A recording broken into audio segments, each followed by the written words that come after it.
entre tantas funciones, la de jueces mercantiles federales. Entonces, yo estaré muy contento de que le comentaba al licenciado Ramiro que si tienen comentarios, más que preguntas, comentarios, eh, por favor interrúmpanme y lo platicamos.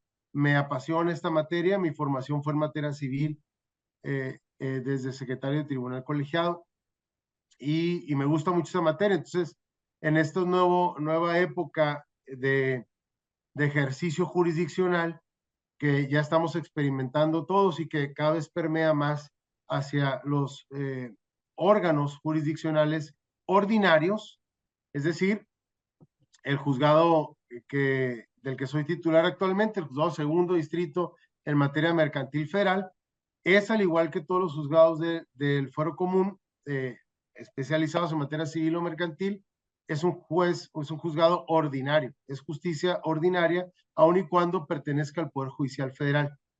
Y en esa medida, lo que aquí ejercemos y estamos ávidos para realizar es, en muchos casos, no siempre, pero en muchos casos, es control difuso. Es decir, a partir de la reforma constitucional de derechos humanos y también la reforma de 2013 de la ley de amparo, se ha interpretado de manera diferente el artículo primero constitucional en relación con el 133 constitucional, que lo hemos tenido toda la vida, pero no lo hemos interpretado de la manera como se interpreta hoy y se reconoce que se puede hacer, eh, pudiendo ejercer los jueces ordinarios como el que les habla, control difuso de constitucionalidad. Este control difuso nos permite cuestionarnos todos los días la validez constitucional de los preceptos, sobre todo de las reglas procesales que tenemos enfrente de nosotros en cada asunto, en un desechamiento de demanda, en un desechamiento de una prueba, en una admisión, cuando vigilamos los requisitos formales, ahí está la materia de todo, ¿no? Los requisitos formales, caprichosos, innecesarios, excesivos, en comparación con las formalidades esenciales del procedimiento.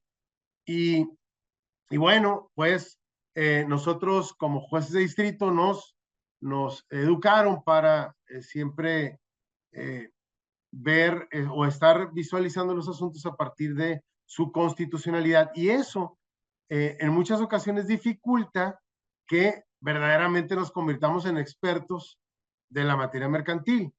Todo esto es para decirles que yo no soy experto, sino ustedes. En realidad no somos expertos en la materia mercantil porque la seguimos viendo como algo, como una oportunidad siempre para ejercer control de constitucionalidad. Los litigantes, seguramente esa queja llega hasta con ustedes, los litigantes, algún litigante vino y me dijo, con mucho respeto lo hizo, pero dice que cuando te enuncian y te dicen que te van a decir algo con mucho respeto, prepárate para la peor falta de respeto, ¿no?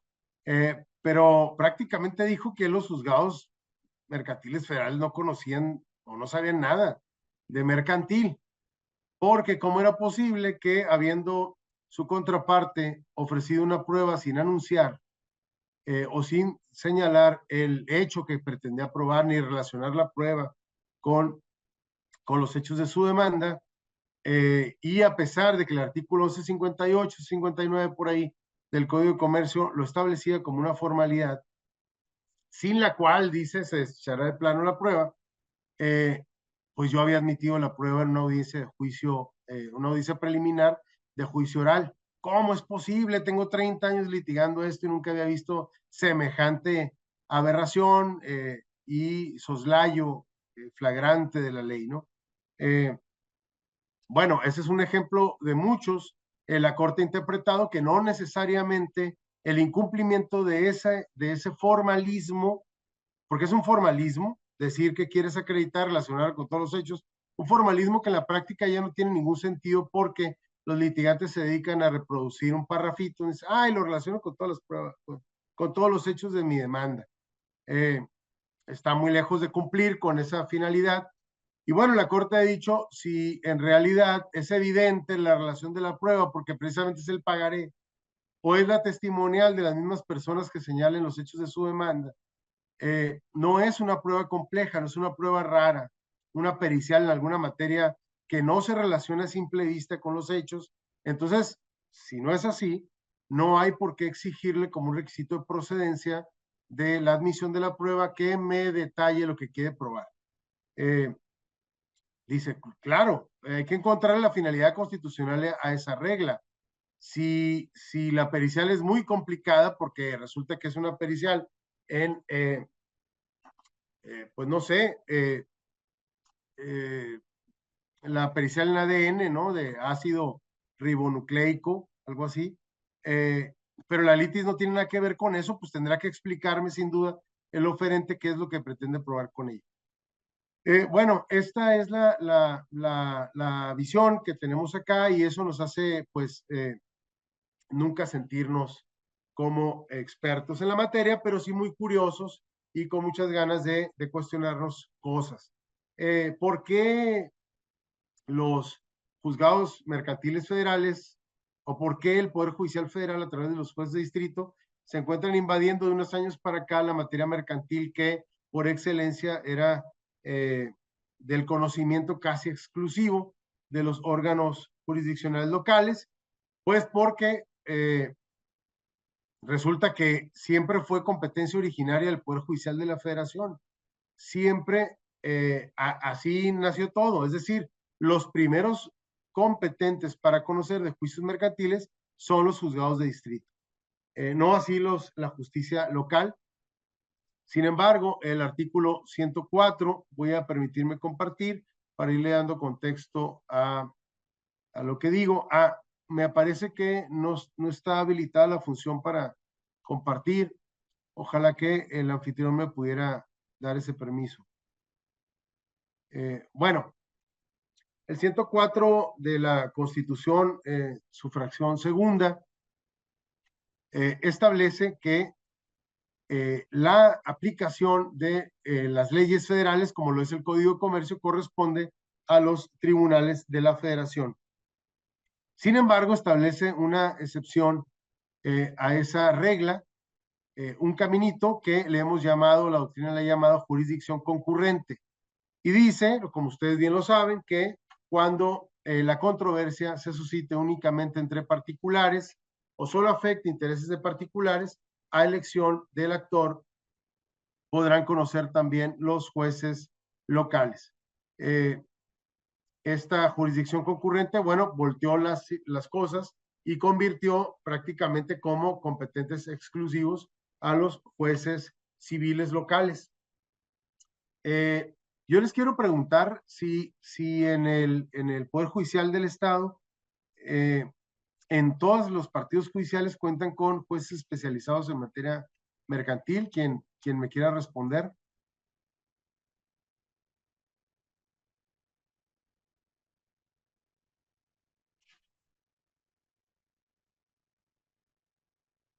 Sí, hay jueces especializados en materia mercantil, es correcto. Yo, licenciado, buenas tardes. ¿Qué tal? ¿Qué tal, Servidor Juan señor juez? ¿Cómo Carlos está? Ortega Veiga. Efectivamente, en Tijuana están los juzgados civiles 10 y 11 especializados en materia mercantil. Yo de 2 años para acá estoy en esta adscripción y digo que el especializado es precisamente el juzgado. Yo estoy especializándome todos los días y nunca voy a terminar de especializarme, ¿verdad? Pero en respuesta a la pregunta, efectivamente sí hay juzgados especializados en Tijuana. Yo hablo por Tijuana, Muy particularmente. bien. Y la competencia del juzgado, su señoría, es completa. Juicios orales mercantiles, juicios ordinarios, juicios ejecutivos. A partir de que se especializó en el 2016, conocemos nada más efectivamente de todos los juicios mercantiles, ordinarios mercantiles, orales mercantiles, ejecutivos mercantiles orales, especiales, todo lo relacionado con la materia mercantil. Muy bien, gracias. De Muy nada. bien. Nosotros en los dos juzgados mercantiles que hay en Mexicali, únicos en el estado, únicamente conocíamos de juicios orales, ejecutivos mercantiles orales y juicios orales mercantiles. Hasta hace un año apenas empezamos, se abrió todo el abanico para competencia general y completa en materia mercantil. Bien, Bueno, pues además de este 104, el artículo 59 de la Ley Orgánica del Poder Judicial de la Federación establece expresamente la competencia de los jueces mercantiles para conocer de las controversias en la materia mercantil a que ya nos hemos referido. Hay un criterio de la Corte que habla sobre el tema de la jurisdicción concurrente. Aquí en Mexicali, por ejemplo, tenemos o tuvimos la controversia o el debate acerca de si los jueces de Mexicali eran competentes para conocer de los asuntos mercantiles de competencia, porque las partes en los contratos así lo designaron, de competencia de los jueces locales de la ciudad de San Luis Río Colorado. Es decir, las partes decían, oye, para el cumplimiento de este contrato e interpretación de este contrato, señalamos a los jueces con jurisdicción en la ciudad de San Luis Río Colorado. En la ciudad de San Luis Río Colorado, como ustedes bien saben, no hay jueces de distrito, únicamente jueces locales del estado de Sonora, aunque los jueces de distrito de Mexicali ejercemos jurisdicción sobre los jueces de San Luis Río Colorado. Entonces, algunos colegiados dijeron, no, automáticamente las partes se están sometiendo a la justicia local. Porque si nada más hay jueces locales en San Luis Río Colorado, y ellos dijeron que los jueces con jurisdicción en San Luis Río Colorado, ojo, con jurisdicción o con residencia, ¿no? Pero bueno, mencionaron los jueces de la ciudad de San Luis Río Colorado, entonces se ajustó o se sometieron a la justicia local. Otros tribunales decían, no, espérame, se sometieron a la justicia, perdón, a los juzgados de distrito, perdón, a los juzgados con competencia en la ciudad de San Luis Río Colorado, pero jamás mencionaron el fuero, ¿no? Finalmente, ya por el tiempo, yo quisiera abrir aquí como debate, pero por el tiempo vamos a obviar. El fuero no es una cuestión renunciable, lo único renunciable es la competencia por territorio. Las partes pueden señalar ante qué jurisdicción territorial van a someter sus diferencias, pero jamás podrían elegir, ojo, a priori, no podrían descartar una competencia por fuero. Entonces, estas partes, al elegir la competencia de los órganos jurisdiccionales con jurisdicción en San Luis Río Colorado, estaba la opción de que eligieran al momento de promover su demanda si la misma era presentada ante jueces de distrito de Mexicali o jueces locales de San Luis Río Colorado. Se han presentado este tipo de asuntos tiene el fuero común y también tiene el fuero federal. Son muchísimos asuntos, se volvieron muy famosos de unas financieras a nivel nacional que ha generado muchos problemas. Actualmente es la mitad de nuestro índice ese tipo de asuntos. Y bueno, pues los juzgados de Distrito de Mexicali fueron declarados competentes para conocer de estos asuntos. Claro, a elección del actor porque, insisto, estábamos ante la presencia de una jurisdicción concurrente. Voy a ver si puedo ya compartir pantalla. Sí.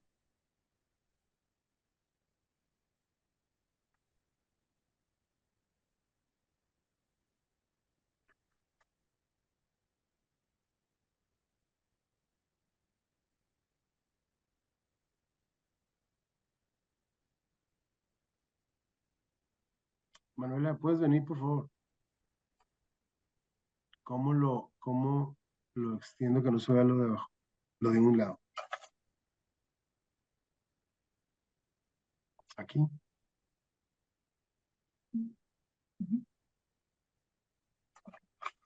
Gracias.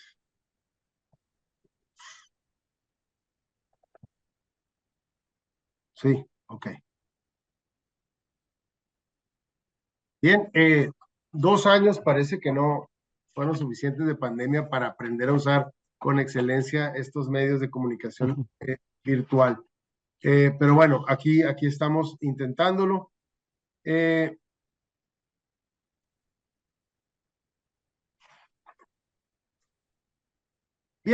vamos a hablar aquí rápidamente, vamos a denunciar los actos prejudiciales en materia mercantil,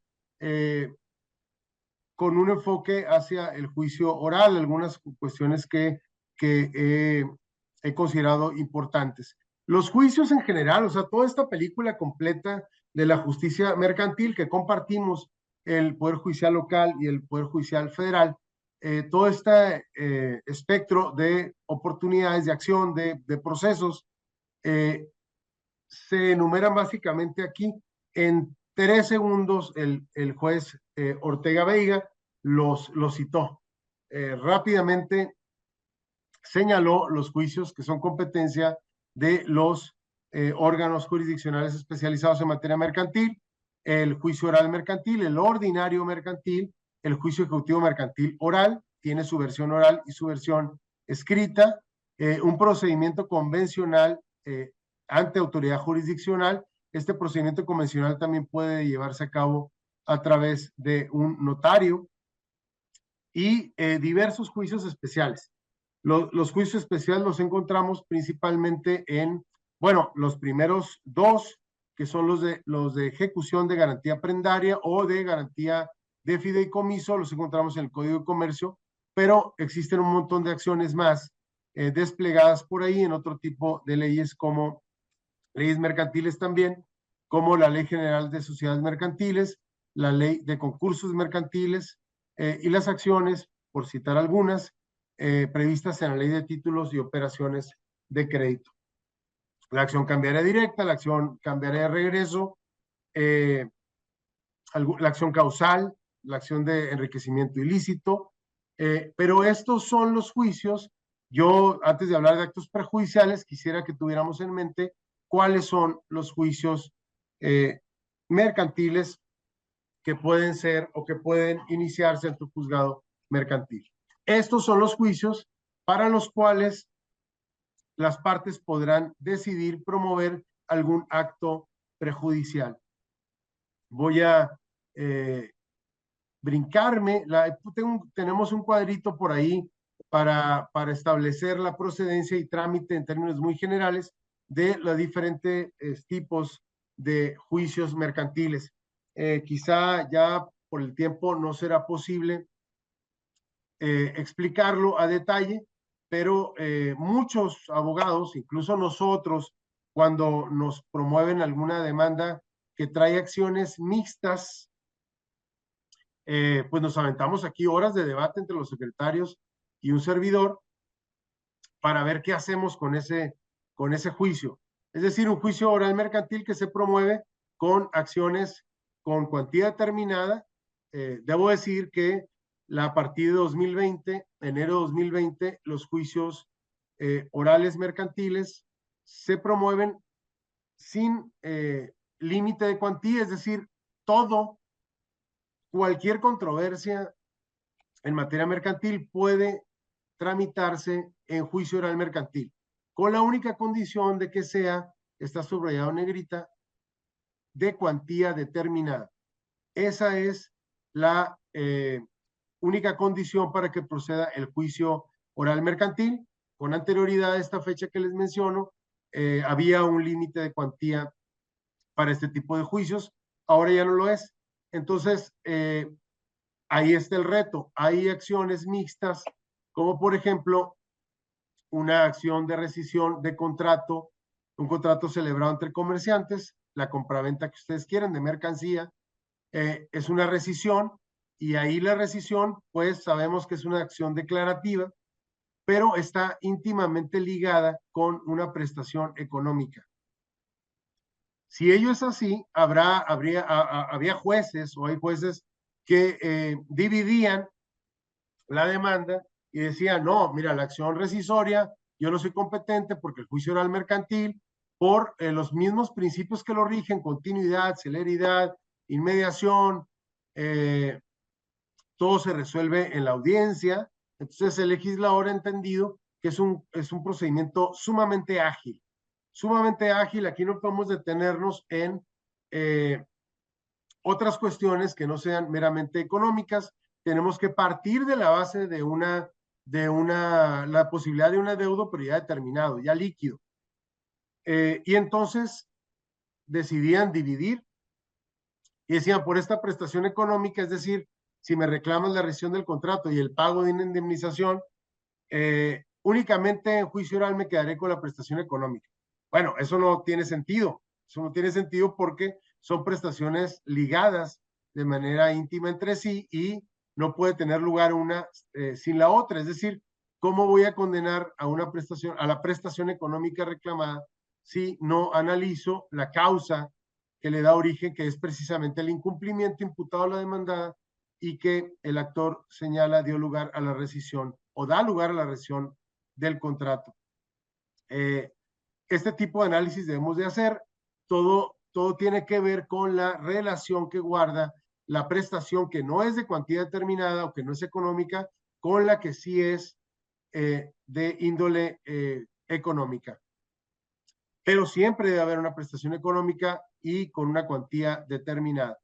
Hemos en el Juzgado Segundo Mercantil Federal, sí hemos dividido este tipo de asuntos, pero cuando se trata de acciones accesorias que no están vinculadas de manera indisoluble con las prestaciones principales. Un ejemplo de ello han reclamado aquí, por ejemplo, esa misma rescisión de un contrato de compraventa, el pago de los daños y perjuicios que quizás están determinados en el propio contrato a través de una pena convencional, pero por otro lado reclaman como prestación independiente el pago de daño moral. El pago de daño moral indeterminado desde luego, es decir, se reclama esa prestación, pero no se reclama con una base objetiva que nos arroje que estamos ante un asunto de cuantía determinada, por lo que hace a esa prestación. En esos casos de daño moral y daño punitivo, por ejemplo, que guarda una similitud mayor con el daño moral, porque se distingue de los daños patrimoniales propiamente dichos. Los daños patrimoniales y el daño moral comparten toda esta complejidad de determinar la relación causal entre la conducta civilmente ilícita, el resultado dañoso para el actor o para la víctima y el nexo causal que existe entre la conducta y el resultado dañoso. Es decir, se trata de una litis compleja que va a determinarse forzosamente por medio de peritos. La indemnización en el tema del daño moral es una de las cosas más ambiguas, inciertas, porque siempre son prudenciales a juicio del juez. Esas condenas se decretan de manera prudencial, con base más o menos queriéndose acercar a los elementos de prueba que las partes aportan. El daño moral, por ejemplo, no puede determinarse a partir del daño físico. No es así, no se puede invadir la esfera de la reparación patrimonial.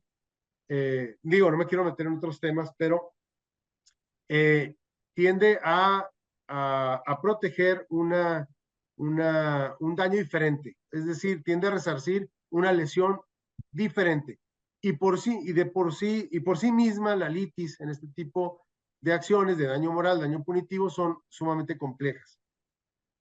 Eso nos ha llevado a nosotros, cuando lo han combinado, este tipo de acciones, a señalar que el juicio oral mercantil es improcedente para este tipo de acciones. Cuando llegue al juzgado entonces único mercantil, en 2021, 2022, había muchos asuntos admitidos y tramitándose ya con esta combinación de prestaciones. Yo decidí en la sentencia pronunciarme sobre las prestaciones económicas y sobre estas prestaciones que ya he explicado, dejar a salvo los derechos de las partes para que lo hicieran valer. Ahora, en juicios nuevos, bueno, a partir de que lleguen juicios nuevos, nosotros desechábamos la demanda y dejamos salvo derechos, por lo que hacía a esas otras prestaciones que considerábamos no eran inminentemente económicas o con una base objetiva ya determinada. Bien, entonces el oral mercantil pues tiene estas características de una litis que se presume es más sencilla. Todo lo demás, por las características de del propio procedimiento que ya he mencionado, todo lo demás, todo lo que sobra, es decir, principalmente acciones declarativas o, en términos generales, de cuantía indeterminada, como algunas de las que he mencionado, el cumplimiento forzoso de un contrato o cualquier otra acción declarativa, será materia del juicio ordinario mercantil. Un requisito que marca la ley es que el asunto sea apelable, pero eso se resuelve muy sencillo porque hay disposición expresa del Código de Comercio que establece que todos los asuntos de cuantía indeterminada, es decir, esos que recoge ahora el ordinario mercantil, serán apelables.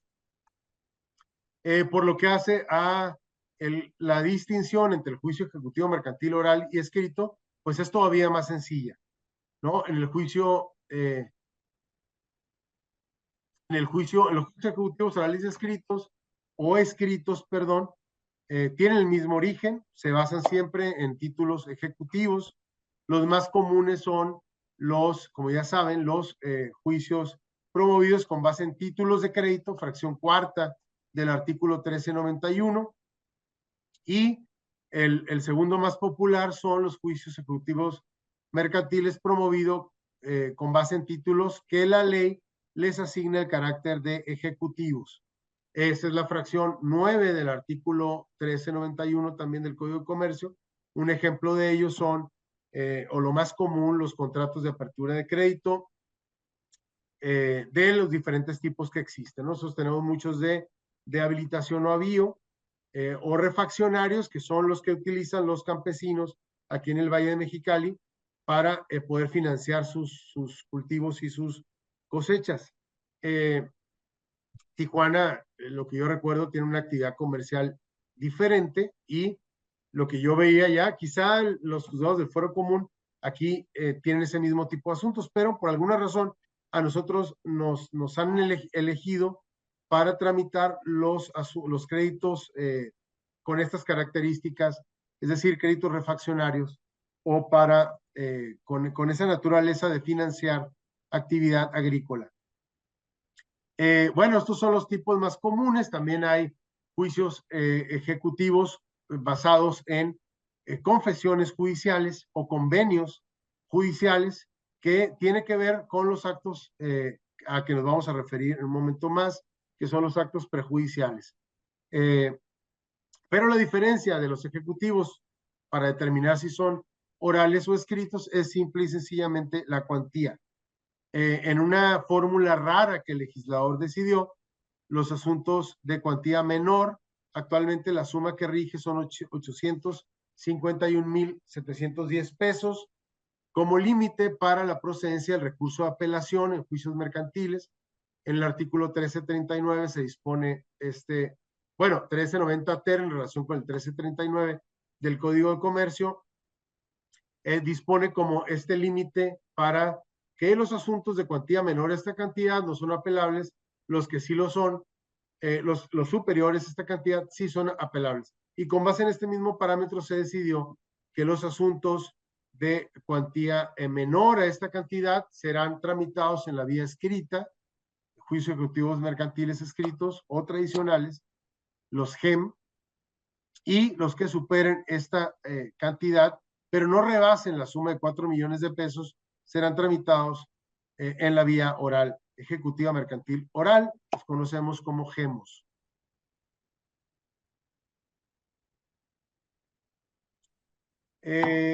Bueno, el procedimiento convencional es rápidamente, es el que las partes de común acuerdo y previo a estar peleados, antes de que suscite cualquier circunstancia, van ante un notario o ante el propio juez, mediante una jurisdicción voluntaria, podría ser, solicitan la ratificación de un convenio, puede ser en escritura pública, póliza ante corredor público o ante el propio juez, en el que ellos mismos anuncian que en caso de pelearse, en caso de que se suscite alguna diferencia en el cumplimiento de su relación comercial, puedan diseñar y decidir el procedimiento que resolverá su controversia. Son procedimientos evidentemente mucho más breves, con recursos limitados, con plazos más cortos, pero siempre será obligación del juez mercantil ante el que eventualmente llegue el asunto verificar que siempre se cumpla con las formalidades esenciales del procedimiento. Una prueba de esto, por ejemplo, es el tema relativo al emplazamiento. Las partes en los contratos, ya sea en un procedimiento convencional o en los propios contratos, dicen, mira, si me llegas a demandar, desde ahorita te digo que me puedes emplazar en mi domicilio comercial. Y no la voy a hacer de tos, ¿eh? Ahí emplázame, no importa. Es una oficina, tiene horario de oficina, pero no importa, ahí emplaza. Pues resulta que se peleaban, lo demandaban y decía, no hay problema, él se obligó o él aceptó que fuera emplazado en su domicilio convencional, es decir, el que está en la convención, en el contrato que los une.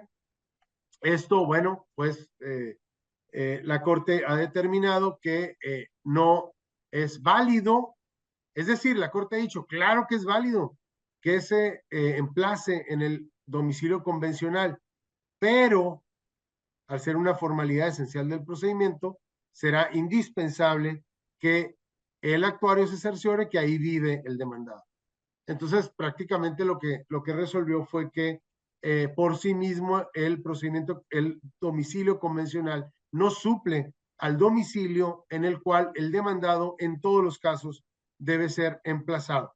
Bueno, como primera opción, desde luego que podrá ser emplazado con facultades limitadas para el actuario, desde luego, en un domicilio laboral o en algún otro lugar. Pero el domicilio convencional no hace las veces, por más que el demandado hubiese aceptado eso, no hace las veces o no suple a esa formalidad esencial del procedimiento. Entonces tiene varios limitantes este procedimiento convencional. Lo traigo a colación porque podría darse a partir de una jurisdicción voluntaria o un convenio celebrado ante autoridad judicial.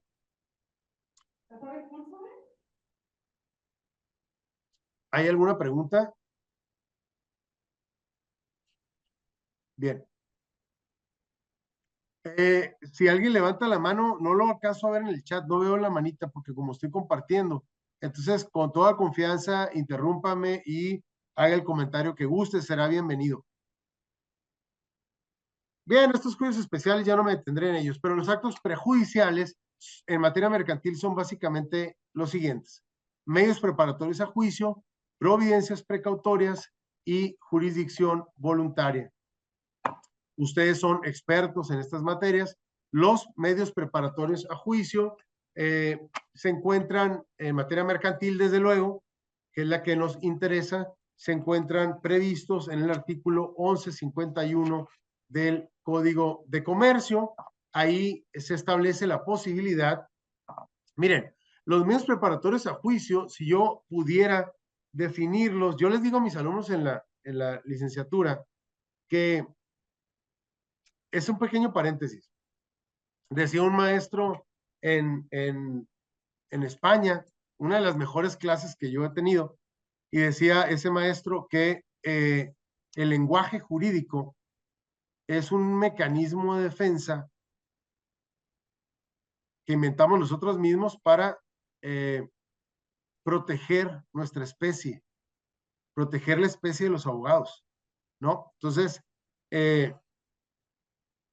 decimos, si las palabras, si los términos jurídicos fueran sencillos, nos extinguiríamos, porque todo el mundo en la calle se cree abogado, todo el mundo te da un consejo y te dice lo que tienes que hacer. Entonces hay que hacerlo complicado, ¿no? O sea, hay que ponerle amparo directo al que no es directo, o hay que ponerle indirecto al que es inmediato. Es decir, hazlo confuso, porque si no, entonces, ¿quién va a dar clases y a quién le van a pagar por dar clases, no? Entonces, yo siempre ando buscando sinónimos para identificar más fácilmente las palabras. Siempre estoy buscando sinónimos. Los medios preparatorios es una prueba anticipada, básicamente. La finalidad del medio probatorio, bueno, tiene excepciones, pero si quisiéramos encontrar una esencia, una interpretación de los medios preparatorios, yo leería aquí que se trata de una prueba, proponer y recibir una prueba antes de iniciar un juicio, por las razones que ahorita comentaremos, ¿no? Casi todo en los medios preparatorios tiene que ver con prueba. Yo, después de analizar, ya en algunas ocasiones he platicado sobre esto, y después de analizar todos los supuestos en los que proceden los medios preparatorios, que no perderemos tiempo en irnos uno por uno, pero tiene que ver con obtener la declaratoria, por ejemplo, bueno, los primeros 4 supuestos tienen que ver, ahí es donde más se atenúa el tema de la prueba. Bueno, voy a pasar directamente a la clasificación, que aquí están todos los supuestos del 1151, pero me voy a ir por la clasificación que yo he hecho de estos supuestos. Hay 3 tipos de medios preparatorios. Los primeros yo creo que tienen que ver con el perfeccionamiento del consentimiento. Yo caigo en el mismo rollo, ¿no? Para justificar mi intervención, le pongo un nombre también raro. El perfeccionamiento del consentimiento. Fíjense, los 4 primeros supuestos se alejan un poquito de un eventual juicio, porque el primero de los supuestos, aquí dice el 1, el 4 y el 9. El primero de los supuestos tiene por objeto pedirle a una persona que me acredite su personalidad o la calidad de su posesión. Es decir, yo celebré un contrato de compra-venta de un local comercial para llevarlo a la materia mercantil. Ese amigo, él es comerciante, entonces ya tornó mercantil nuestra relación. Y igual, yo quiero ese local comercial para explotarlo como paletería. Y entonces estamos conviviendo 2 comerciantes y por todos lados es mercantil el asunto, ¿no? Pero a mí me queda duda, él me dijo que me iba a entregar en junio, pero me queda duda porque he llegado con él y ni la llave trae, y como que se esconde, y como que, caray, este amigo se me hace que me fregó el anticipo que le di, se me hace que no tiene nada que ver con la propiedad, y voy a promover medios preparatorios a juicio para pedir que me demuestre eso que él dijo que era. No, es que yo soy apoderado de mi tía, y me autorizó ella para que llevara a cabo cualquier tipo de operación respecto de los locales comerciales. Oye, ¿sabes qué? Le he estado llamando, se me esconde, el contrato todavía no llega a su ejecución o cumplimiento, ya está perfecto, pero estamos en ese proceso de cumplimiento voluntario y necesito corroborar. Necesito corroborar que la bronca en que me metí en realidad no es un problema, y que todo está correcto y que no hubo ningún vicio del consentimiento. O bien la calidad de la posesión. Oye, pues necesito saber si en realidad tu tía es la propietaria o es poseedora, o en calidad de que está ejerciendo el dominio, ¿no? Entonces, pero aquí viene algo que luego voy a comentar. Esto es algo muy importante. ¿En realidad tiene por objeto inminente promover un juicio? Pues no, porque a lo mejor el amigo llega y me exhibe todo perfectamente y hasta me siento mal, ¿no? Me voy todo triste porque dije, ¿cómo desconfié? Qué mala persona soy. Yo andaba de mal pensado y el amigo tenía todo en regla. Híjole, no hay ningún juicio. No va a haber ningún juicio en ese supuesto. La paletería será un éxito y en fin. Y los otros 3 supuestos, el 2, 3 y 4, pues tienen las mismas características, porque ahí se trata de la exhibición de bienes, la exhibición de cosas, porque dudo que la cosa existe. Es decir, tú me dijiste que eh, estabas vendiendo un departamento en Mazatlán y que me lo ibas a mostrar y yo te di un anticipo, pero resulta que pasan los meses, los días, las semanas, y no es posible que yo hubiese constatado que el departamento existe, y no nada más fue fotos en internet, ¿no? Entonces, un medio preparatorio para que me exhiba, obligar a que me exhiba el bien mueble o bien inmueble, desde luego, respecto al cual yo pudiera ser que ejerciera eventualmente, si algo no está bien, una acción real. Pero la potencialidad de la promoción de un juicio en estos primeros 4 casos es baja. Presentación de documentos, que mi socio o el condueño me presente, me rinda cuentas o me presente documentos sobre la administración de la cosa común o bien de la sociedad.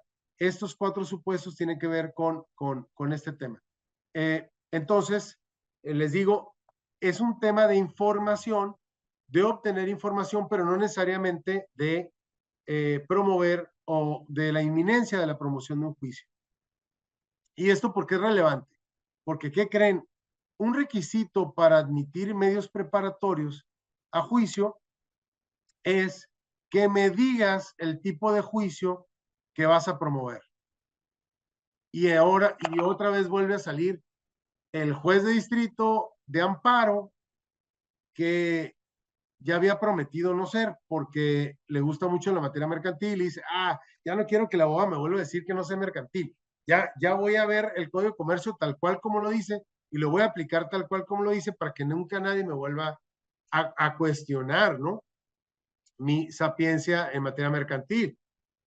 Pero no puedo, porque resulta que esta exigencia de que a mí me diga el promovente en estos primeros cuatro casos qué juicio pretende promover, pues me parece que es un requisito excesivo, que no encuentra una justificación por la pretensión particular que yo tengo.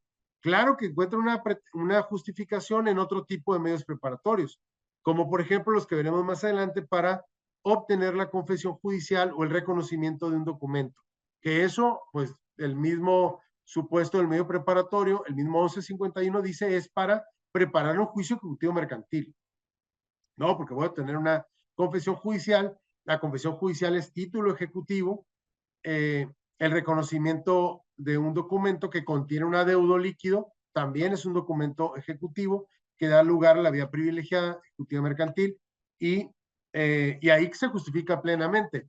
Pero yo tengo me llega una petición, una solicitud de medios preparatorios que no trae el requisito, porque incluso hasta podría decir, es que no sé qué voy a promover, a lo mejor todo está bien, no sé qué acción va a proceder, no sé si va a ser una acción de ejecución de la garantía prendaria, no sé si en realidad le voy a pedir la rescisión del contrato por incumplimiento, no sé si le voy a pedir el cumplimiento forzoso, no sé si por la cuantía va a ser, o no sé si va a ser un ejecutivo mercantil especial, o me voy a ir por la vía oral, o a lo mejor me devuelve el dinero, pero hay otras consecuencias y lo tengo que hacer por la vía ordinaria mercantil. En fin, en ese control difuso que les digo que es posible que ejerzamos ahora todos los jueces ordinarios, como lo somos los que estamos aquí presentes, es posible cuestionar la constitucionalidad, y en un momento dado y sin ningún temor. Recuerden que la responsabilidad de los jueces se actualiza cuando uno no dice nada.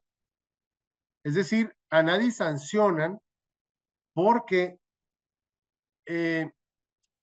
emita un pronunciamiento fundado, motivado, exhaustivo, congruente, que no sea contra constancias. Congruente me refiero a que se ajuste a las constancias, en el que uno justifique por qué una determinada jurisprudencia no es aplicable al caso, o por qué consideramos que incluso hay algo que supera esa jurisprudencia. Nunca un juez va a ser sancionado, o, bueno, y si es sancionado, se va al amparo y ahí se solucionará el problema seguramente. No tiene por qué ser sancionado porque argumente su postura, porque argumente su decisión. ¿Cuándo es sancionado? Cuando le pasó de noche la jurisprudencia, ¿no? Cuando se nota quizá en la resolución que no la conocía. Y bueno, violó el artículo 217 de la ley de amparo y otras cosas. Pero tenemos que atrevernos a argumentar y decir, ¿sabes qué? De conformidad con el artículo 133, me autoriza a ejercer un control difuso de constitucionalidad de cada una de las normas que yo aplico todos los días. Y considero que en el caso particular, obvio, los jueces ordinarios no estamos facultados para declarar inconstitucionales artículos. Eso sigue perteneciendo al control concentrado que ejerce el Poder Judicial de la Federación. Pero sí podemos inaplicarlo al caso concreto. Y decir, no le voy a exigir ese requisito, no me pasó de noche que no lo trae, pero te voy a decir por qué considero que es excesivo y que no atiende a una formalidad esencial del procedimiento. Entonces, bueno, este es un comentario al margen que pensé cuando hice esta clasificación de los medios preparatorios a juicio con esta primer clasificación de perfeccionamiento del consentimiento. Nada más. Es para tener mayores elementos, pero a lo mejor ahí termina el problema, ¿no? O a lo mejor nunca existió ningún problema y esto, el propio medio preparatorio elimina el conflicto. Es posible. Pero bueno, el nivel de intensidad empieza a subir, porque a partir del punto 5 ya nos acercamos más a la inminencia de un juicio mercantil.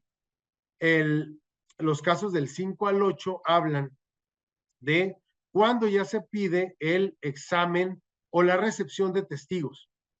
¿Qué se dice en los casos del 5 al 8 del 1151?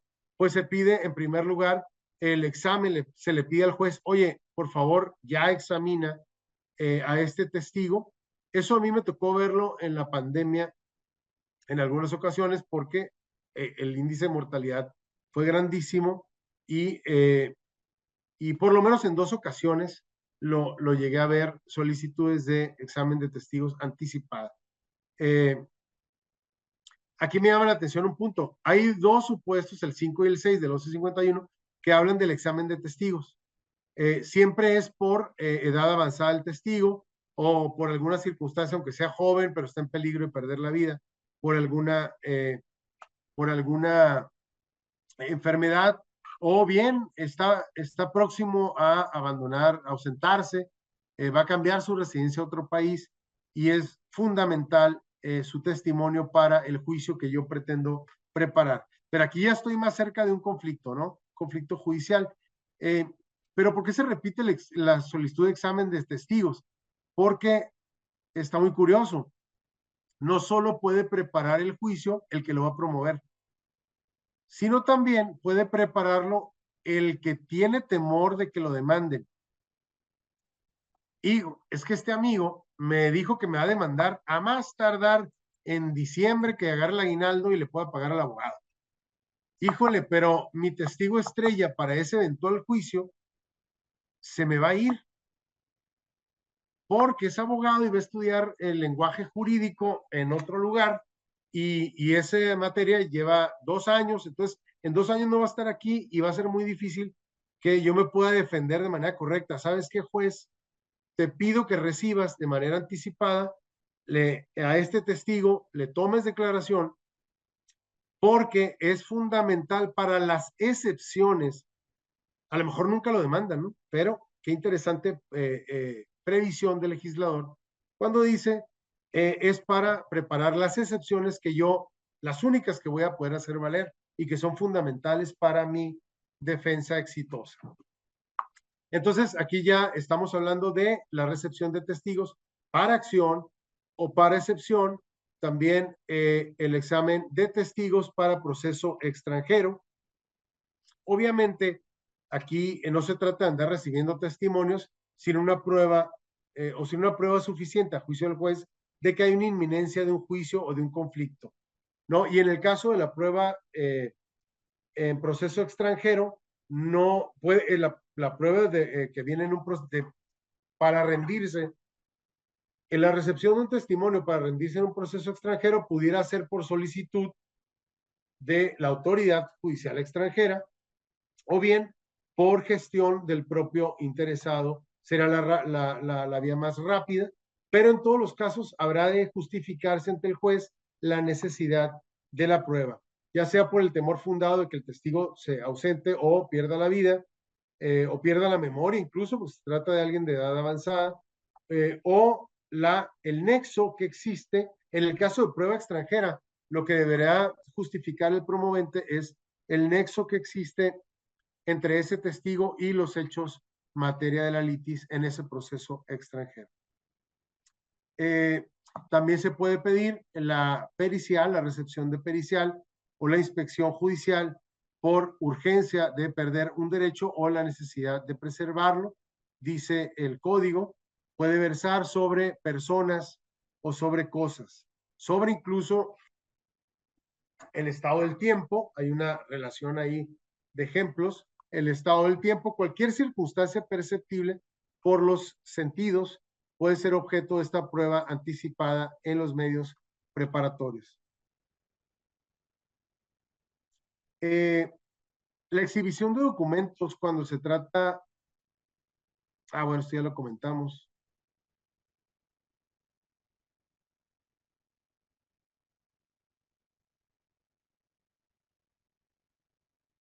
Hay muchas particularidades en el trámite, pero no nos va a dar tiempo de verlas. Yo con mucho gusto les enviaría esta presentación para que ustedes la vean con mayor detalle. Aquí nada más trae menciones y cito el artículo, algunas tesis, pero con gusto se las envío por si les es de utilidad. Bien, algo muy importante.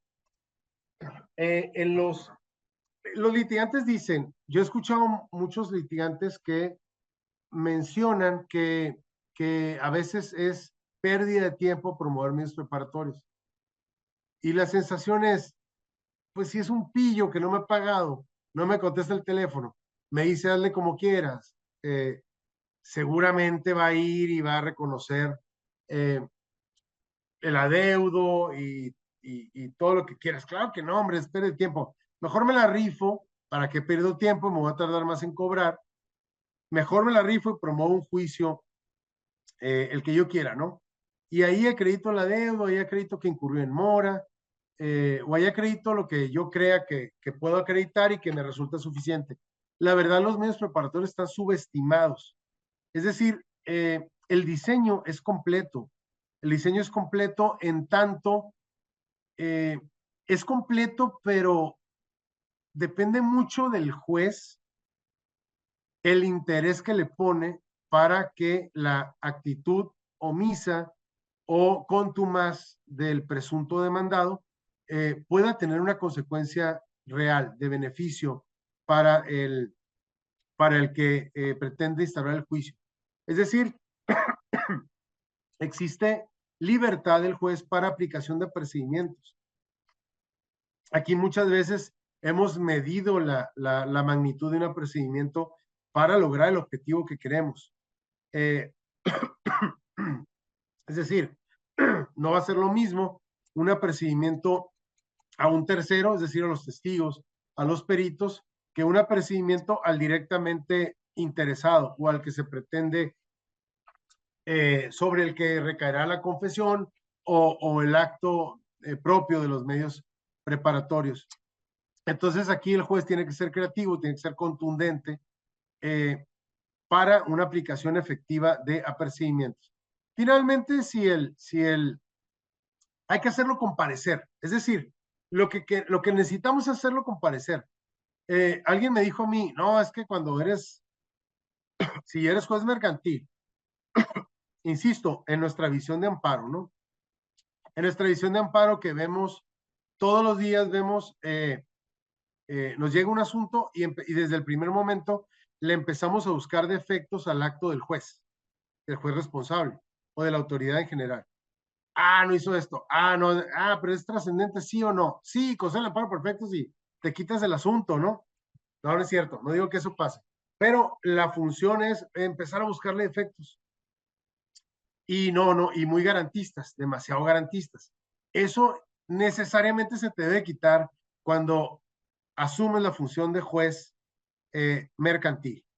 El juez mercantil ya no puede tener la misma posición de revisión de revisor permanente en la etapa, es decir, en esta etapa para constituir pruebas, finalmente nosotros debemos de recordar que esto se diseñó, el diseño, la finalidad, el objetivo, el gasto de recurso humano y económico, de todo esto, las instalaciones del juzgado todo eso está hecho para que las deudas se cobren.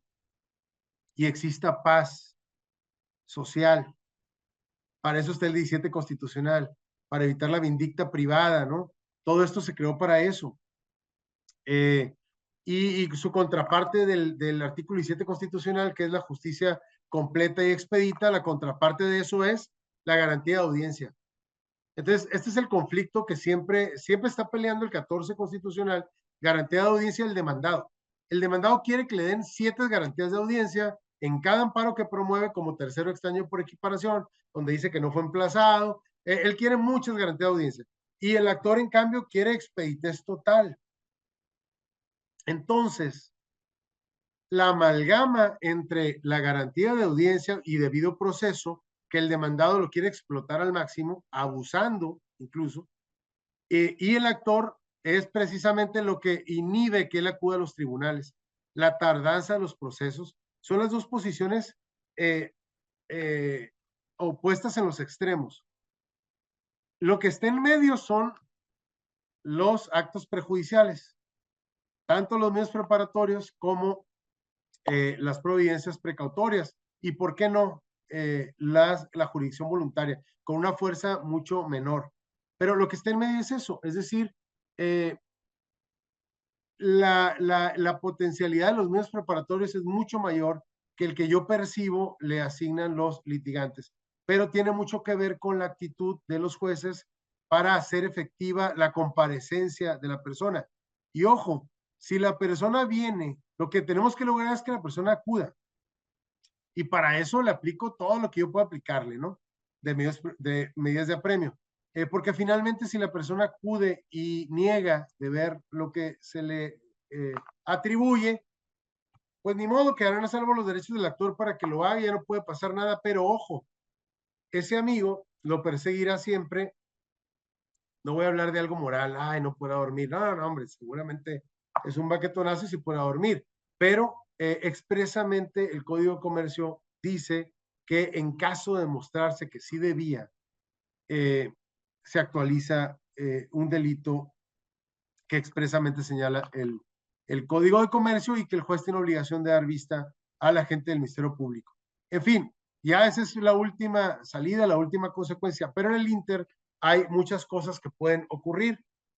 Yo interpreto este precepto que le da libertad a los jueces para la aplicación de procedimientos, lo interpreto en el sentido que el legislador no alcanzó a prever todos los supuestos que puede haber en unos medios preparatorios y dijo, voy a confiar en que el juez será será un gavilán a la casa de deudores morosos, mentirosos, para lograr ese anhelo de materializar la justicia completa y expedita que todos los litigantes están buscando, principalmente quien promueve unos medios preparatorios, porque está en peores condiciones todavía, porque ni siquiera considera que tiene la prueba bastante para poder iniciar un procedimiento. Bueno, este tema me parece importante que lo comentemos. La creatividad del juez es muy importante.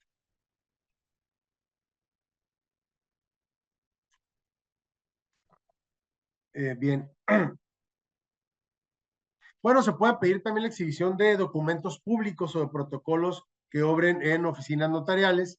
En estos casos, dice el código, no, la exhibición no implica que deban remitirse los documentos públicos al juzgado, sino que se desahogará a través del actuario, obteniendo la certificación del funcionario del propio documento, expidiendo copia por duplicado al juzgado para que una obre en el expediente y otra se expida al interesado. Entonces, estos medios que hemos señalado sí son medios ya propiamente que están preparando un juicio, recabando pruebas ante la inminencia de su promoción. Pero luego siguen esos que son los más interesantes, ¿no? El tercer tipo, y es el más común, creo, que es el perfeccionamiento de una acción ejecutiva. Estos son los medios preparatorios por excelencia donde se pide la confesión judicial bajo protesta de decir verdad. En un caso, en el otro caso se pide el reconocimiento de contenido, firma, origen, monto de un documento que contenga una deuda. No, son los dos supuestos, confesión judicial, está aquí al principio, y luego está, aquí está, reconocimiento de firma y adeudo. Miren, me permití aquí en el de confesión, hubo un banco, hace poco, yo no voy a mencionar nombres, pero un banco, bueno, hay varias financieras que promueven en paquete, pero este banco promovió en paquete miles de medios preparatorios. Es decir, nosotros de tener un índice iniciando el año de 600 asuntos, nos fuimos a 3000 por, digo, no voy a hablar de números porque los juzgados del Foro Común están acostumbrados a manejar números increíbles, extraordinariamente grandes de asuntos, y les puede parecer que no es algo significativo. Nosotros, bueno, incluso eso motivó la apertura de un segundo juzgado, y esos medios preparatorios estaban promovidos en este supuesto, pidiendo confesión judicial. Les cuento lo que yo supongo que pasó. Ese banco dijo, ¿sabes qué? Hemos dado muchos créditos chiquitos de 3000, 5000, 6000 pesos, hasta 8000 pesos, chiquitos, y pues tenemos ahí una cartera vencida, un pasivo, ¿no? Un pasivo que está muerto ahí, necesitamos reactivarlo. Híjole, pero ¿sabe qué? No tenemos ningún documento ni nada, solamente tenemos las listas de nuestros deudores. Y en el sistema aparecen listas donde viene el nombre del deudor y pues la cantidad, incluso la fecha, pero solo tenemos eso. Bueno, pues dijo el abogado, ¿y qué tiene? Para eso son los medios preparatorios, ¿no? Pues solo tenemos esto, amigo me debe, voy a citarlo para que rinda confesión judicial de que me debe esa cantidad. Eh, pero recordemos, más allá de los requisitos que están aquí en la imagen, más allá de eso, los requisitos, más allá del trámite y todos estos temas, yo quiero que nos enfoquemos en que uno de los requisitos que señala el Código de Comercio de manera expresa es el origen del adeudo. Yo agregué en este paréntesis las circunstancias de tiempo, modo y lugar. Creo que así debe ser interpretado. A continuación les voy a poner el texto con datos sensibles suprimidos, desde luego, un nombre inventado, pero el texto real de esa demanda de medios preparatorios.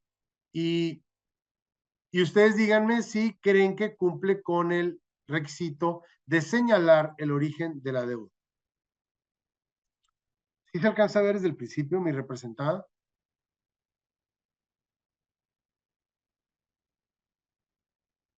En estos párrafos se señala el tipo de contrato. El tipo de contrato incluso señala el interés ordinario, la tasa de interés ordinario y moratorio que se fijó. Se describen las condiciones del contrato. Obviamente, estos datos son datos generales. Son datos generales que seguramente tienen todos sus contratos que han de ser prácticamente de adhesión. ¿Me siguen escuchando? Porque vi que las pantallas se pusieron oscuras. Sí, sí se escucha. Ah, gracias. Sí se escucha, licenciado. Gracias, gracias. Entonces, aquí ya le moví. Bueno, para terminar con el ejemplo, dice, bajo protesta de decir verdad, te señalo que que el contrato ese que describen no se encuentra en poder de mi representada porque lo extravió, en el entendido de que la información plasmada en el escrito inicial de demanda se obtuvo al encontrarse registrados en sus sistemas informáticos. Viene la cantidad, la tasa de interés, incluso mencionaron la fecha del contrato. ¿Ustedes consideran que está señalado el origen de ese adeudo o sea, al grado de poder estar en condiciones de obtener una confesión? ¿Cómo debe ser la confesión? Dice el artículo 12, soy muy malo para los números, pero 12, bueno, al ratito me acuerdo. La confesión debe ser plena, consciente, espontánea, libre, clara, sin dudas. En el desahogo de la prueba confesional, el juicio oral, yo insisto en que si no entiende la pregunta me lo haga saber, que se la voy a repetir. Debe estar, es decir, a mi juicio o en esta nueva forma de entender la justicia mercantil que yo tengo, las confesiones no deben de ser producto de confusión o de trampa, como generalmente o tradicionalmente el abogado pretendía hacer. No, ya dijo, ya dijo. No, pero ya me di cuenta que no era lo que quería. No, pues, juez, haga constar que ya lo dijo, se fregó, ¿no? No, pues no puede ser así. Tenemos que obtener confesiones reales, conscientes y sobre hechos que se entienden y se aceptan, porque la confesión es eso, la aceptación. Entonces, ¿cómo voy a poner yo, cómo voy a obtener una confesión judicial con estas características? Preguntándole a alguien si es cierto que debe a esta institución la cantidad de 3,000 pesos. Alguien pudiera decir, no, pero sí es suficiente. Pero entonces el código nada más me exigiría que mencionara quién es el acreedor y la cantidad. Pero dice el origen de la deuda, porque a lo mejor ese amigo tiene 3 créditos con ese banco y 2 ya los pagó, o no pagó ninguno, o ya pagó todos. Es necesario que ese banco diga, es que este crédito te lo di por concepto de este monto, o soy tienda departamental y este crédito te lo di por la plancha, por la televisión, por lo que tú quieras. Pero hay que especificar circunstancias de tiempo, modo y lugar para estar en condiciones de desahogar una diligencia de estas características que dará lugar a una verdadera confesión judicial con pleno conocimiento de lo que se está confesando o reconociendo. Prácticamente estamos sobre el límite. Bueno, una vez que logramos que comparezca el presunto demandado y resulta que confiesa y dice, sí, yo sí debo, ya me salgo del ejemplo que tenía, en unas medios preparatorios sí se proporcionan el origen y todos los requisitos se cumplen y se señala fecha para la audiencia. Ahí declara y confiesa el presunto demandado que debe, confiesa el adeudo en los términos en que se le plantea. Dice el código, una vez que se declare confeso, se despachará auto de embargo en su contra, siguiéndose el juicio ejecutivo mercantil. La pregunta, principio expositivo, ¿debe pedirlo? Porque el código no señala nada sobre ello. ¿Debe pedirlo el actor o no debe pedirlo el actor? Por cuestiones administrativas, el Poder Judicial de la Federación, tenemos un sistema muy complejo estadístico. Tenemos el CICE, es muy famoso el CICE. Ahí tenemos capturada toda la información que ocurre todos los días en todos los tribunales del país, juzgados, tribunales, todo. Ese sistema, yo lo critico mucho, aquí me están escuchando algunos de mis colaboradores más cercanos, y lo critico mucho porque a veces el CICE se sobrepone, siendo un tema administrativo, un tema operacional nada más del Poder Judicial Federal, se influye en temas jurisdiccionales. Es decir, en los juzgados federales interpretamos esto concluyendo que sí debe pedirlo el que promueve. Alguien dirá, pues claro, principio es positivo. Pues yo diría que ahí no hay ninguna especificación en cuanto a que deba pedirlo el promovente, sino que es una consecuencia automática. Y ojo, donde el legislador no distingue, el intérprete no tiene por qué distinguir. Y esa distinción el legislador sí la hace en el siguiente supuesto. El siguiente supuesto dice que cuando reconozca el documento, ojo, ahí ya no es confesión judicial, es de reconocimiento de documento, dice, el actor pedirá copia y promoverá su juicio ejecutivo mercantil. Entonces, en ese supuesto, el actor sí lo debe pedir. Aquí no lo debe pedir, sería una actuación automática del juez. ¿Pero por qué hablo del CICE? Porque el CICE a mí no me deja hacer eso. A mí no me deja convertir el CICE, mis medios preparatorios, en juicio ejecutivo mercantil. El CICE dice, no, eso sería mucho problema. Tus juicios ejecutivos mercantiles los llevo en otro rubro. Tienes que dar de baja ese expediente, tienes que ordenar el archivo de los medios preparatorios y ordenar que con una demanda independiente, y si la quiere presentar y si no, no, el actor que ya tiene su confesión judicial, ya tiene el título ejecutivo, promueva un juicio ejecutivo mercantil independiente al que le asignaremos un nuevo número de expediente nacional y entonces ya el CIS estará muy contento, ¿no? Entonces, y como este ejemplo tenemos muchos, cosas que uno interpreta en el Código de Comercio, nos topamos con que el sistema no lo acepta y tenemos que modificarlo. Bueno, el último supuesto de los medios preparatorios, como les dije, es el reconocimiento de firma.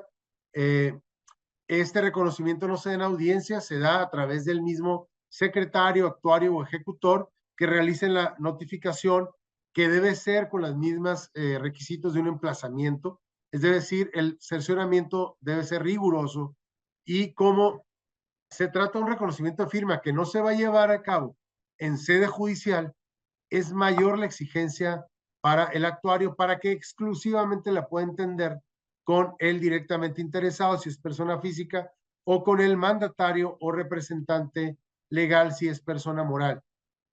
Ante la ausencia de ellos, no podría llevar a cabo ninguna diligencia. Lo buscará por 5 veces. Si no lo encuentra en 5 búsquedas, devolverá los documentos al promovente y dejará salvo sus derechos.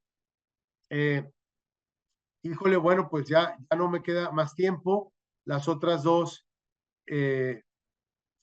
está muy interesante, las providencias precautorias, es todo un tema, hemos tenido aquí varias que han generado mucho debate, mucha interpretación y de gran relevancia, suelen ser de gran relevancia porque es un gancho al hígado de cualquier deudor y cuando son empresas que manejan grandes recursos, el aseguramiento de bienes sin previo aviso provoca, no sé si algo provoque más malestar, enojo y una reacción exagerada ante el juez incluso que es que de repente una empresa con grandes flujos llega al banco un viernes y no pueda pagar la nómina porque un juez decretó una providencia precautoria sin audiencia previa, porque es la característica de las providencias precautorias, para garantizar el adeudo de un eventual juicio ejecutivo mercantil, pero ese es inminentísimo. Ese juicio se va a promover en los siguientes 3 días. ¿Ok? Pero bueno, quedará un pretexto para realizar por ahí otra plática. Luego, me dio mucho gusto verlos y es un honor para mí que me escuchen ustedes y que, bueno, pues que tengan fe que les puedo aportar de perdí alguna idea interesante. Muchas gracias por la invitación al Poder Judicial del Estado. Estoy a sus órdenes. Siempre es un gusto. Muchas gracias, licenciado Ramiro.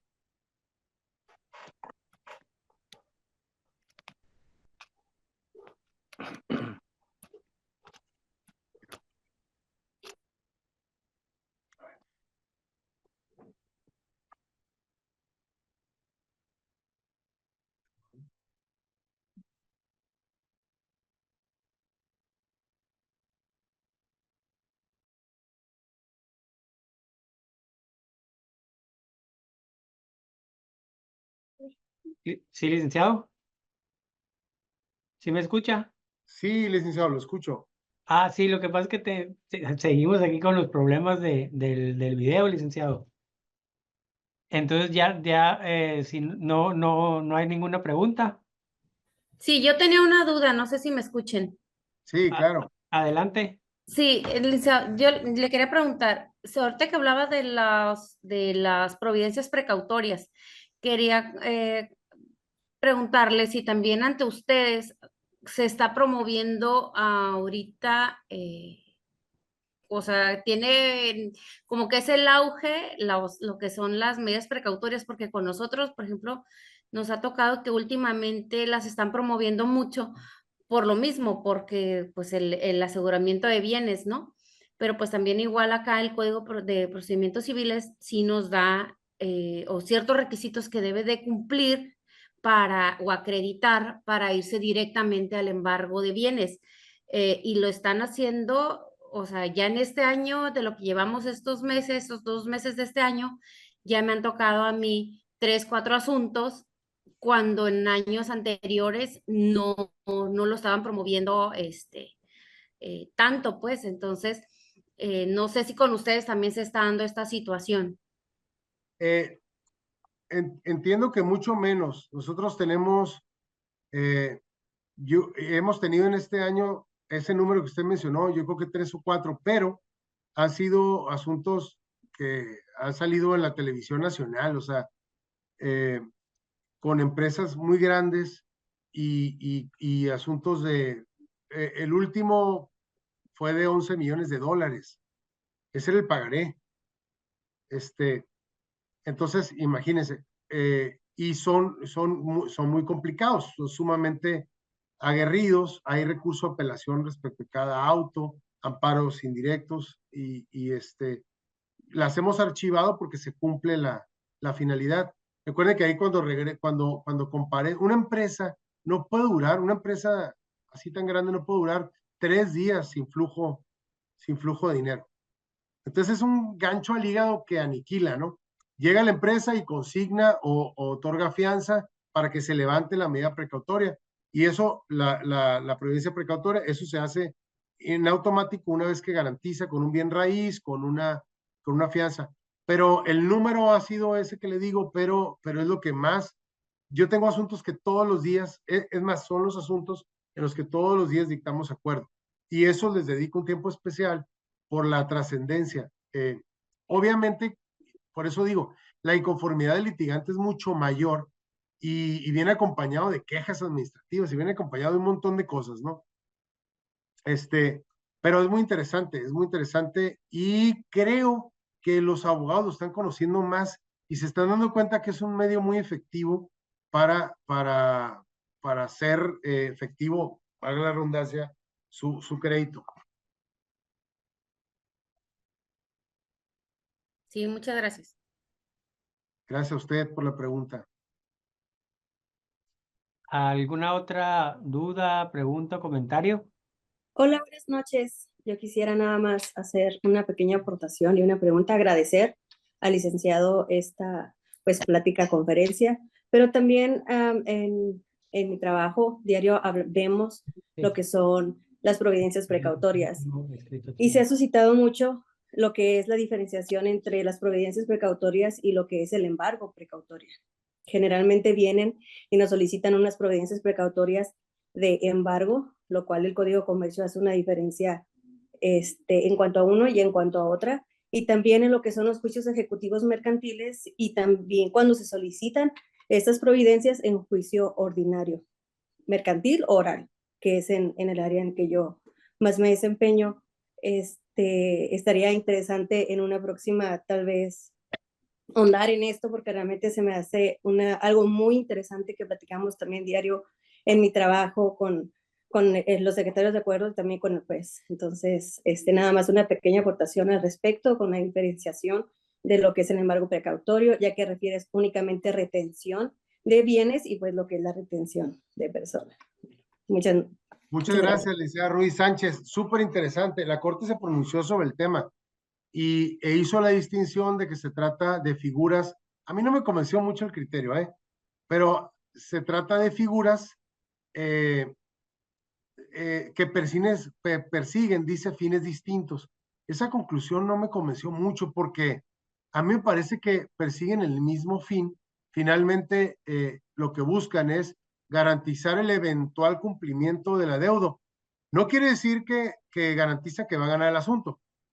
Garantiza que si gano el asunto, pueda hacer efectivo el adeudo que tengo a mi favor. Es lo mismo que busca el embargo precautorio. Yo creo que la diferencia es que unas son gratis, el embargo precautorio es gratis y la providencia precautoria cuesta. ¿Y por qué cuesta? Porque cuando uno juega póker y quiere enterarse antes, quiere tener una cierta ventaja antes de apostar, dice, yo he escuchado, porque yo no juego póker, no sé las reglas, pero escuchaba que las películas de Mario Almada y así siempre muy estresados jugando póker, decía pago por ver, ¿no? Entonces, yo como que así lo ubico, digo, a ver, no hay juicio todavía, pero quiero asegurar que se va a cumplir, que voy a poder, quiero garantizar las prestaciones que eventualmente voy a reclamar. providencias precautorias, no, porque te va a costar, te van a fijar una garantía. Te van a fijar una garantía que puede ser alta. O sea, es al prudente arbitrio del juez. Claro que tiene la obligación de hacerla asequible, ese monto, pero te va a costar, híjoles, se me hace que sí pago. Entonces pago para que se anime el juez. No le pago al juez, obvio, pero tengo que garantizarlo como requisito para que se autoricen las providencias precautorias. Para mí esa es la diferencia, nada más en el momento que nos encontramos. Y ¿saben por qué también pago? Por tener esa ventaja ante mi contraria de que le pegue el golpe antes de que se entere. Eso claro que aumenta mis posibilidades de cobrar muchísimo. Él está muy tranquilo llevando su vida y no sabe que ya se están tramitando y el juez acaba de ordenar que se asegure una cierta cantidad de sus cuentas. No es bloqueo, es aseguramiento de la cantidad, hasta el monto de la cantidad de la suerte principal, pero él no se lo espera. Entonces, eso es lo que provoca una providencia precautoria y justifica que yo decida otorgar una garantía. Diría alguien, oye, pues si voy a que me paguen y tengo que pagar o tengo que exhibir una garantía, bueno, pues ¿qué es el precio de dar ese golpe anticipado? ¿No?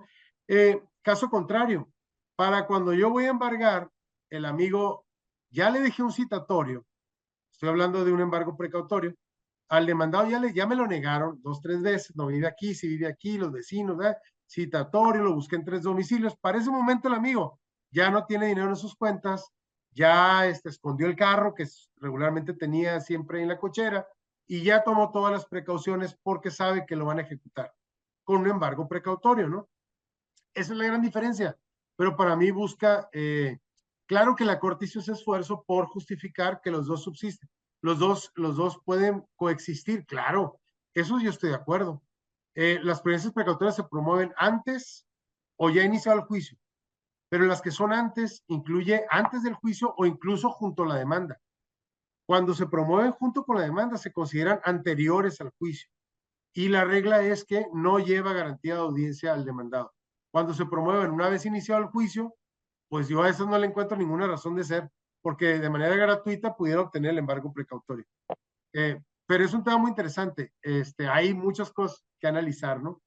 Sí, nada más como le Muchas agradezco gracias. mucho su respuesta de antemano. Nada más como aportación, nosotros recibimos un amparo que salió procedente al quejoso porque las promovió providencias precautorias al presentar la demanda y se le concedieron. Entonces, la autoridad federal consideró que no, que debieron de haberse promovido de vía incidental, porque desde el momento que está presentando la demanda, ya está iniciando el juicio.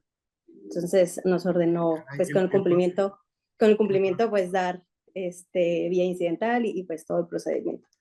Como lo Debería indica el mandarle esa sentencia para darle carrilla al juez.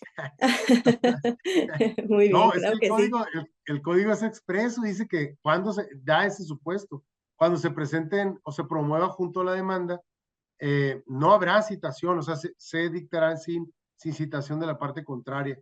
Así es. Pues algo pasó ahí, se le barrió ahí porque no entiendo. Muy bien, pues bueno, muchas gracias. Oh, gracias a usted. ¿Alguna otra pregunta o comentario o sugerencia que tenga alguno de los invitados?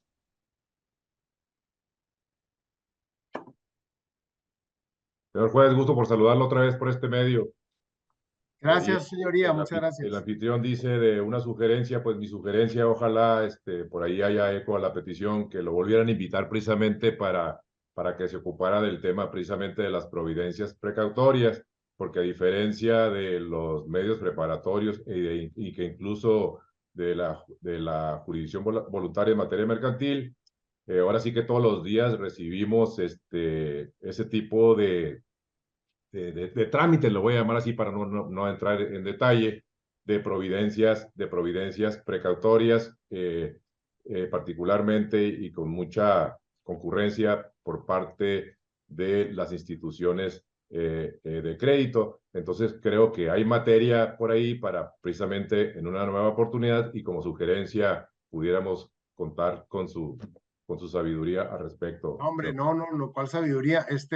Ideas que quiero aquí, que me encantaría hacer una retroalimentación, porque insisto, reconozco que la experiencia la tienen ustedes. Yo encantado de la vida, cuando gusten, volvemos a platicar. Muchas gracias por la recepción y sus palabras.